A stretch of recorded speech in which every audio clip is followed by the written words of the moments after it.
görə.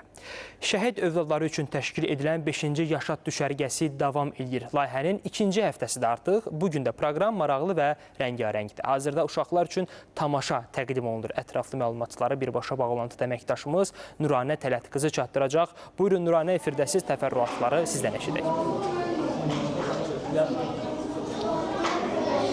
Bəli, doğru buyurdunuz. Yaşad düşərgəsi hazırda Lənkəranda davam edir. Bəli, ikinci həftədir. Bu dəfə qeyd etdiyimiz kimi 10-11 yaş kateqoriyasına olan şəhid övladlarımız düşərgədə iştirak edir. Hazırda asudə vaxtlarıdır. Çünki bir neçə dəqiqədən sonra onların əyləncəsi üçün maraqlı tamaşalar təqdim olunacaq. Qeyd edim ki, burada Salyan Dövlət Kukla Teatrının əməkdaşları var, aktyorları var, maraqlı tamaşa təqdim edəcəklər. Tamaşamız isə ayı və rəssam tamaşası olacaq.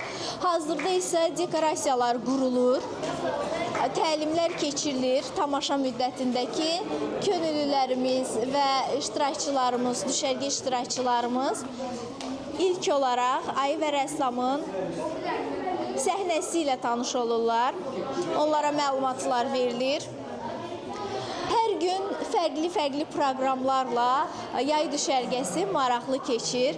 Qeyd edim ki, hazırda 53 şəhid övladı burada iştirak edir.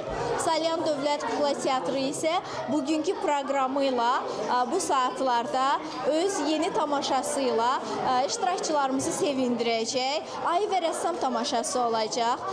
Aktyorlarımız canlandıracaqlar. Onlar həm də teatr barəsində, səhnə barəsində, aktyorluqla bağlı məlumatlar, təlimlər də keçəcəklər. Sorğu-suallar da olacaq. Hələlik sizə çatdıracaqlarımız bu qədər. Qeyd edim ki, düşərgəmiz iyul ayının sonuna qədər davam edəcək.